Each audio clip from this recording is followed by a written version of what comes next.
Where are we in the book? We are about to begin another series of 7 scenes. Starting in 15 verse 5, we first get the setting for this series, another look at the heavenly sanctuary. This time it is filled with the glory of God, preventing anyone from entering. This suggests that the time of grace, with its option of approaching God for mercy, has now come to an end. This series closely parallels the 7 trumpets. There is a correspondence between the trumpets and the bowls in regards to which part of creation is impacted in each scene. We have the earth, the sea, the rivers, heaven or the sky, the realm and followers of the beast, and the Euphrates. The difference between trumpets and bowls is of course that this time not merely 1/3 of something is hit, but the totality of it. They are, after all, as we were told in 15 verse 1, the last plagues that finish the wrath of God. However, we should not understand last chronologically, as if these plagues happen at the very end. Because if my interpretation of the beast is correct and it includes Rome and other expressions, judgment on these manifestations of the beast and its realm cannot be limited to the end, but must also take place within history. After all, the Roman Empire no longer exists. Its end was within history. It is also worth noting that, in a sense, the circle of judgment has begun to shrink. Here and later in the book, the focus of judgment is increasingly the beast and Babylon, symbols that represent the structures of evil in the world and their supporters, rather than people in general. Let's look at it in some detail. Bowl 1, the people who bore the mark of the beast and worshipped its image. Bowl 4, those who have shed the blood of saints and prophets. Bowl 5, the throne of the beast. Those who do not repent in verse 11 are the people of the beast. Bowl 6, the kings of the whole world. And then bowl 7, the air. Remember that in Ephesians 2, Satan is the prince of the power of the air. In other words, God is not out to destroy humanity. On the contrary, this is a project of liberation.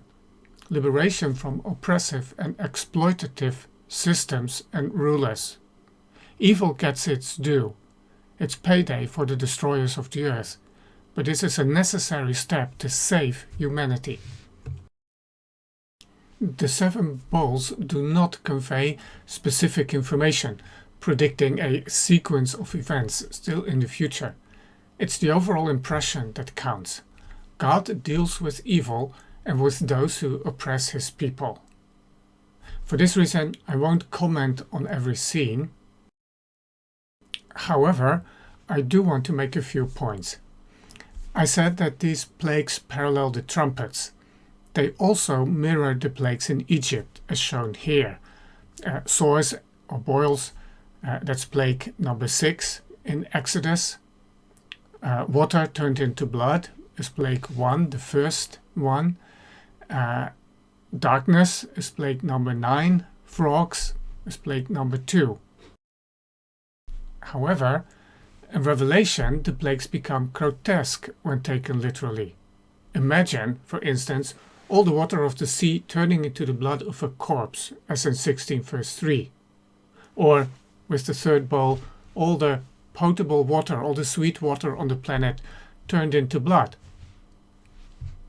By the way, the angel who pours out this bowl, he is called the angel of the waters in 16 verse 5, and the altar comment on this and explain the plague.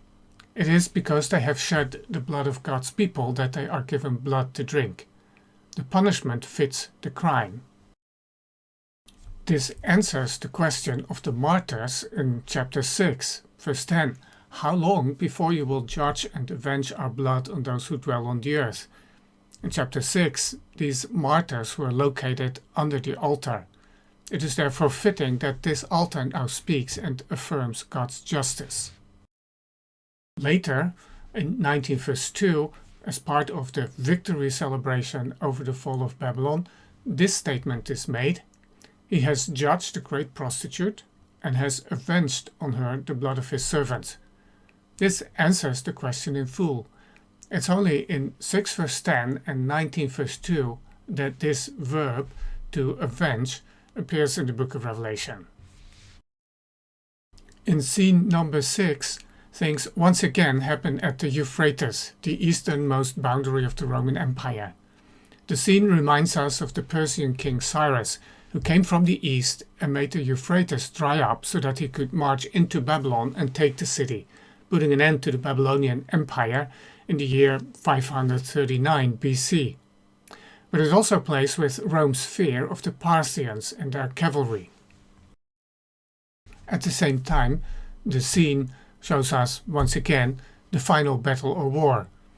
This war was hinted at when the sixth seal was broken, and with the image of the winepress in chapter 14. It was explicitly described when the sixth trumpet was blown, and it will reappear in 17 verse 14, in chapter 19, and in chapter 20 verse 7 through 10. By the way, this definitely demonstrates the non-chronological nature of the book. Interestingly, the different scenes put the spotlight on different participants in this battle. Seal 6, human armies, Trumpet 6, demonic forces, 14 verse 20, unbelievers, 17 verse 14, the beast, and chapter 19, the beast, the false prophet, the kings of the earth and their armies, and then chapter 20, Satan and the nations. In preparation for this battle, the unholy trinity of dragon, beast and false prophet sends out 3 unclean spirits, like frogs, to gather the kings of the earth. And the location where they are gathered is called Armageddon. Now, the concept of a final battle is a familiar theme in the Old Testament prophets, although it is not called or linked with the name Armageddon elsewhere. But there is this: God gathers the nations of the world in an attack on Israel to enter into judgment with them. But in Revelation, it is no longer a physical location or a military war. Armageddon is a symbolic and typological name, not a geographical location in Israel. There is no such location mentioned in the Old Testament or elsewhere. The name appears to be Hebrew and means mountain or hill of Megiddo, and Megiddo was indeed a city in Israel, but it was not located on a hill, but at the edge of the valley of Jezreel. This photo shows the remains of the city with the plains in the background. Now, several significant battles were fought on this plain, including the battle fought by Barak and Deborah against Sisera in Judges 4, and this makes it a fitting typological symbol for the perennial war of the kingdoms of this world against the people of God. I will take a more thorough look at how to understand this battle and its relationship to history in the end when dealing with chapter 19. And then, as before, the 7th scene takes us to the completion. It is done, we read in 16 verse 17. We are told at this point, in 16 verse 20, and every island fled away and no mountains were to be found. Surely this marks the end. But notice it has happened before in the book, in 6 verse 14, when the 6th seal was broken. Quote, "The sky vanished like a scroll that is being rolled up, and every mountain and island was removed from its place." And it will happen again, in 20 verse 11. Quote, "From his presence earth and sky fled away, and no place was found for them." Yet another example of parallelism and repetition. And then, as 16 verse 19 tells us, God remembered Babylon. The time has come in the vision to speak of Babylon. Babylon is introduced and her judgment is described in Revelation 17 verse 1 down to 19 verse 10. And in this section, 7 voices speak out and seem to give the section its structure of 7 scenes. Babylon stands in obvious contrast to Jerusalem, and it's worth noting that these 2 cities or women are introduced in a parallel way. We find the exact same elements in both introductions as marked here. Let's take a quick look at this. In both cases, one of the 7 angels who had the 7 bowls comes to John and says, "Come, I will show you." In the first case, that's the judgment of the great prostitute. The other case, the bride, the wife of the Lamb. And then the text says, "And he carried me away in the spirit." In one case, into a wilderness. In the other case, to a great high mountain. And John either sees a woman sitting on a scarlet beast, or he is shown the holy city Jerusalem coming down out of heaven from God. It's a clear indication that we are to read and interpret these 2 portraits side by side as the concluding contrast at the end of this book. 2 images that sum up the essence of reality. Reality reduced to 2 options. This is a feature throughout the book. For instance, people either wear the seal of God or the mark of the beast. They are followers of the Lamb or worshippers of the beast. So it is with Babylon and Jerusalem. Revelation presents us with a picture of reality that is black and white. This is not how things are in the present time. Things are mixed and ambiguous.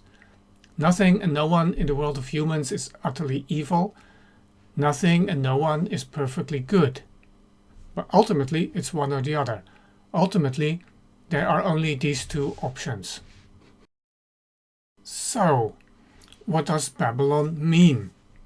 Well, how would the first readers of the book have answered this question? They would immediately have thought of Rome, no doubt about it. To them, no other city or location could possibly qualify. However, Rome does not exhaust the idea of Babylon. It's not its only or complete fulfillment. Ultimately, Babylon is much bigger than Rome. Ancient Rome is merely one manifestation of this. Some interpreters have insisted on a literal interpretation and therefore argue that this must be the literal geographical location of Babylon and what today is Iraq. The illustration shows some of its restored remains. Now, in their view, the city will have to be rebuilt and become a major world power once again. I find this an extremely unlikely interpretation.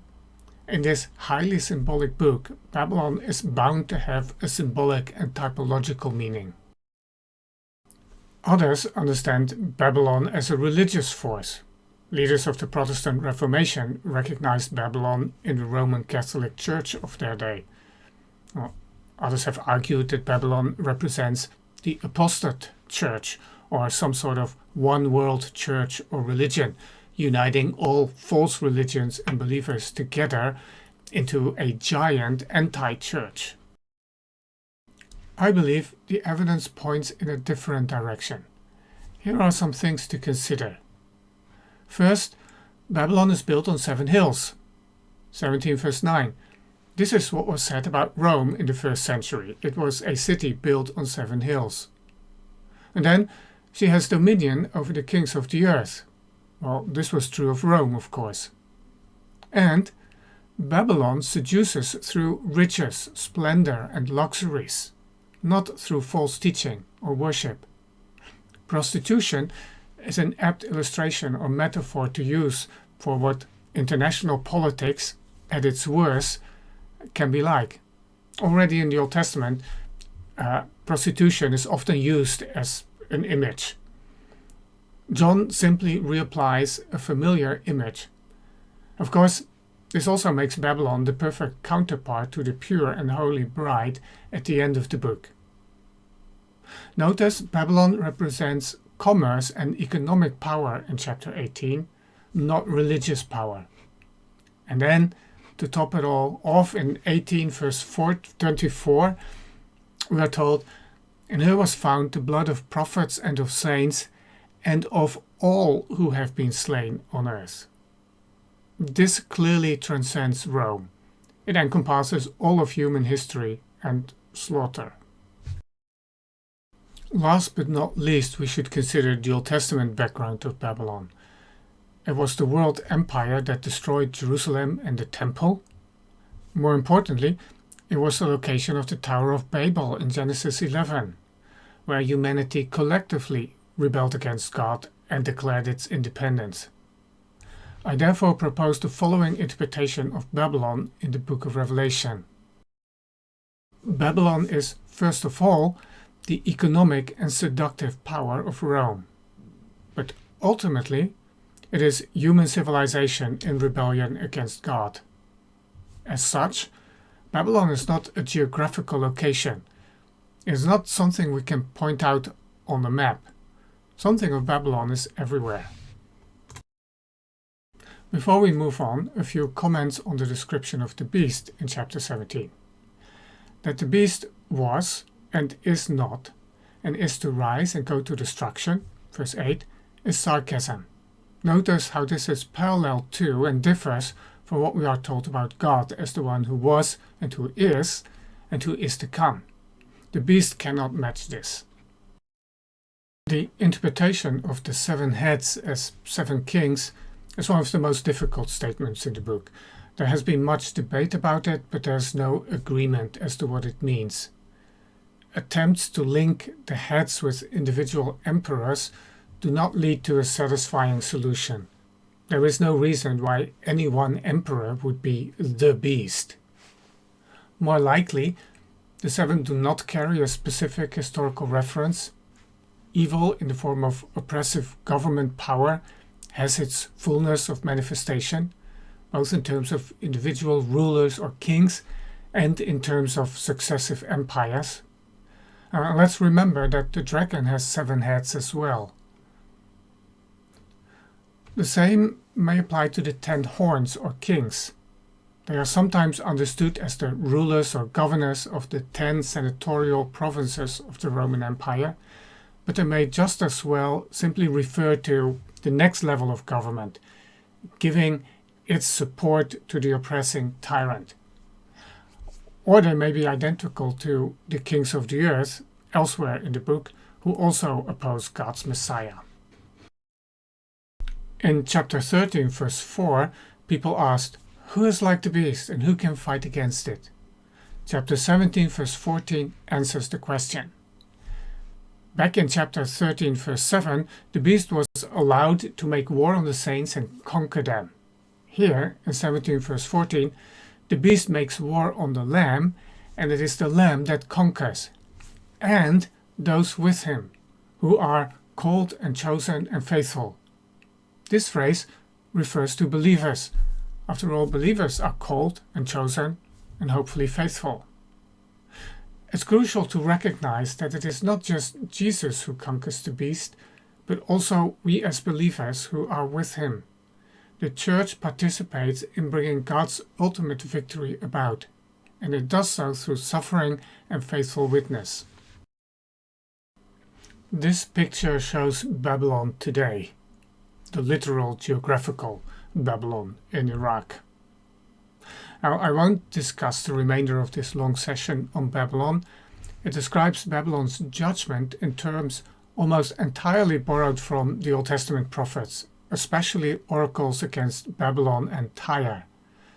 Tyre, because it was a significant commercial power in the ancient world and therefore parallels the economic power of Rome and other empires.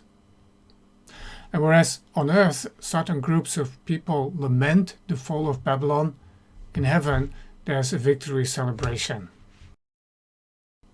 In closing, a word on application. If the beast represents the power of empire and of human government gone wrong, its danger for us is intimidation. This is how empire seeks to impose its will on others, through intimidation. If Babylon represents human civilization, commerce and wealth, it threatens us by luring and seducing by what it has to offer. As believers in the world, we face both dangers, fear and seduction. It's part of the reason why Jesus taught us to pray, "Do not lead us into temptation, but deliver us from evil."